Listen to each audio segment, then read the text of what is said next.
Robinson Crusoe एक बहुत तवील किताब है, लेकिन इस नावल को कमोबेश 3 हिस्सों में तकसीम किया जा सकता है।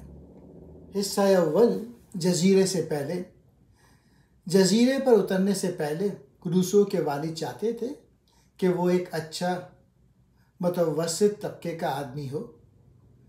क्रूसो, जो जहाज़ में घूमने फिरने के अलावा कुछ नहीं चाहता था, वो यकीनी तौर पे एक ऑर्डिनरी जॉब नहीं करना चाहता था। वो अपने बाप के इख्तियार के ख़िलाफ़ जद्दोजहद करता है और उनकी उम्मीदों के बजाय समंदर पे मुहिम जोई करता है। थोड़े दिनों के सफ़र करने के बाद वो तिजारत में थोड़ा सा पैसा कमाता है, लेकिन फिर इसे पकड़कर अफ्रीका के साहिल पे ग़ुलाम बना लिया जाता है। यहाँ इसकी दोस्ती ज़ेवरी नामी नौजवान से होती है, जिसके साथ वो कैद से फ़रार हो जाता है। एक पुर्तगाली जहाज़रानी की कंपनी के ज़रिए क्रूसो ब्राज़ील पहुँच गया, जहाँ वो चीनी का बाग ख़रीद लेता है। वो माली तौर पे काफ़ी बेहतर हो जाता है, लेकिन जल्द ही अफ्रीका से ग़ुलामों की ख़रीदारी के मंसूबे में शामिल हो जाता है।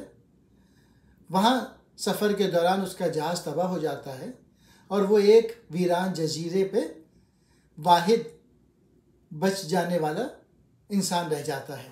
हिस्सा 2 यहाँ पे क्रूसो की जजीरे पे ज़िंदगी के मुताल्लिक़ है। वो इब्तदाई अपनी पनाहगाह बनाता है। वो अपना वक्त मकई, जौ और चावल लगाने में सर्फ करता है। वो रोटी बनाना सीखता है। वो फर्नीचर बनाता है, टोकरियाँ बुनता है और बर्तन बनाता है। क्रूसो बकरियाँ भी पालता है और बिल्लियों, कुत्तों और एक तोते के अपने छोटे जानवर के ख़ानदान को भी पालता है। सबसे अहम बात यह है कि क्रूसो अपने मजहबी अकीदे में मजबूत हो जाता है और बिल आखिर खुदा के इख्तियार के ताबे हो जाता है। वो खुद को बहुत ज़्यादा मजहबी तस्वुर करने लगता है और दुआ के लिए ज़्यादा से ज़्यादा वक्त निकालता है। तीसरा हिस्सा जजीरे से फ़रार पे है। इस आखिरी हिस्से में क्रूसो एक दिन साहिल पे कदमों का निशान देखता है और उसे मालूम होता है कि वो जजीरे में हकीकत में अकेले नहीं है। आखिरकार क्रूसो की मुलाकात जुम्मा से होती है, जो एक मुकामी आदमी है जिसे वो नरगों से बचाने के काबिल होता है। आखिर में मल्लाहों से भरी एक अंग्रेज़ लंबी किश्ती जजीरे पे उतरती है। क्रूसो को मालूम होता है कि इसके जो मुलाजमीन हैं उन्होंने अपने कप्तान के ख़िलाफ़ बगावत कर दी है। क्रूसो जहाज़ में नज़्म व नस्ब बहाल करने में मदद करता है। मर्द और कप्तान क्रूसो से वफ़ादारी का अहद करते हैं और उसे घर ले जाने पर राज़ी हो जाते हैं। क्रूसो फिर जुम्मे के साथ यूरोप लौटता है, जहाँ उसे अपने शुगर के बागात से बहुत ज़्यादा रकम मिलती है। क्रूसो की शादी हो जाती है और आखिरकार अपने आखिरी सालों में वो जजीरे का दौरा करता है। रॉबिन्सन क्रूसो, जो कि डैनियल डोफे ने लिखा था और पहली बार 1719 में शाया हुआ, ये एक ऐसा नावल है जो एक ऐसे शख्स की मुहिमजोई की कहानी बयान करता है जो एक वीरान जजीरे पर फंस जाता है। रॉबिन्सन क्रूसो एक बेचैन रूह और एडवेंचर की ख्वाहिश रखने वाला नौजवान है, अपने वालिदैन की ख्वाहिशात के ख़िलाफ़, जो चाहते हैं कि वो एक मुस्तहकम कैरियर बनाए। क्रूसो समंदर की तरफ रवाना होता है। उसके इब्तदाई सफ़र ख़तरे से भरे होते हैं, बशमूल जहाज़ों की तबाही और क़ज़्ज़ाक़ों के साथ मुकाबला। इन ख़तरात के बावजूद क्रूसो अपनी समंदरी ज़िंदगी को जारी रखने के लिए पुरअज़म है। ऐसे ही एक सफ़र के दौरान क्रूसो का जहाज़ एक शदीद तूफ़ान में फंस जाता है और उसे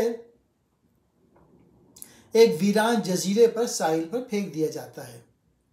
वो जहाज़ के तबाह होने का वाहिद जिंदा बच जाने वाला शख्स है।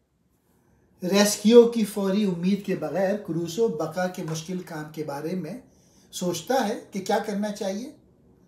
तबाहशुदा जहाज़ से बचाए गए मवाद और अपनी जहानत का इस्तेमाल करते हुए वो एक पनाहगाह बनाता है, फसलें उगाता है और जानवरों को पालता है।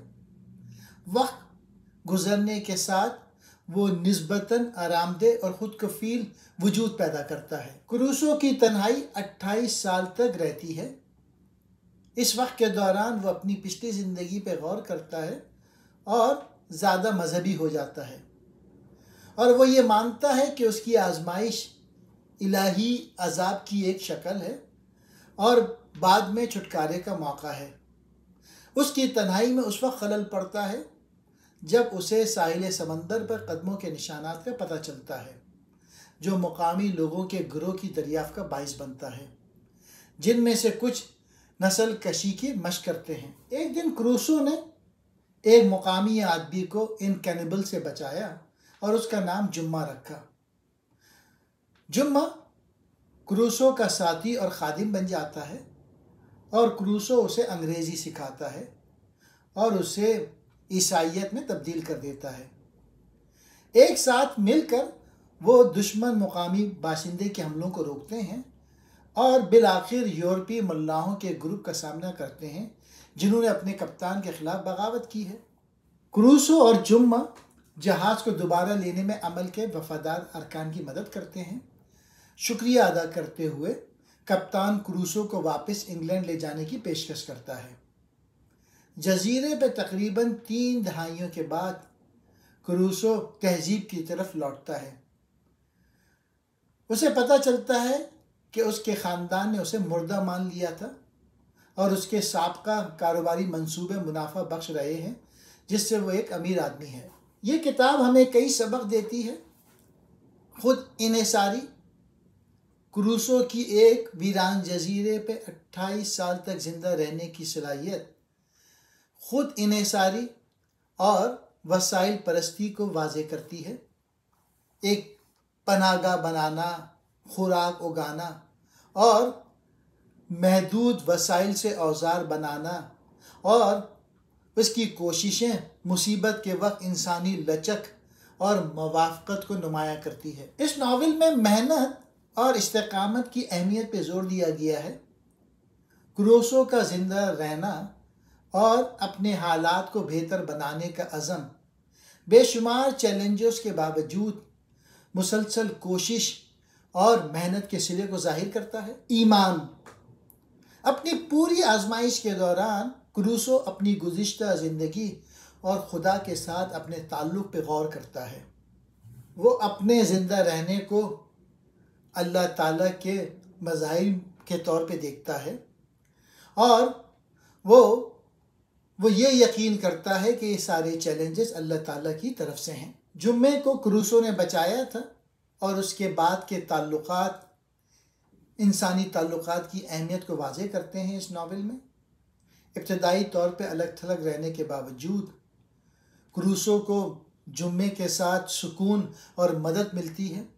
ये समाजी तामुल और ताउन की फितरी ज़रूरत को उजागर करता है। क्रूसो की जुम्मे को महज़्ज़ब बनाने और तब्दील करने की कोशिशों को नौआबादी रवैयों और एक सकाफ़त को दूसरे पर मुसल्लत करने की तनकीद के तौर पे भी देखा जा सकता है। वही तौर पे रॉबिन्सन क्रूसो की किताब लचक, ईमान, इंसानी रवाबित की अहमियत और सकाफ़ती ताउन की पेचीदगियों के बारे में कीमती सबक सिखाता है।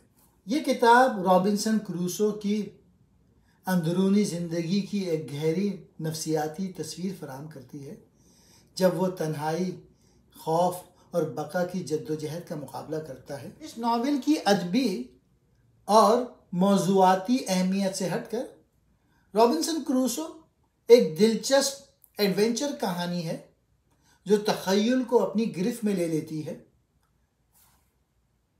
कुछ कोट्स हैं जो मुझे इस किताब में पसंद हैं। मैंने अपनी हालत के रोशन पहलू को ज़्यादा देखा और तारीक पहलू को कम देखा। मैंने फ़ौरन सजदा कर लिया और अपनी बीमारी से सेहतियाब होने पर अल्लाह का शुक्र अदा किया।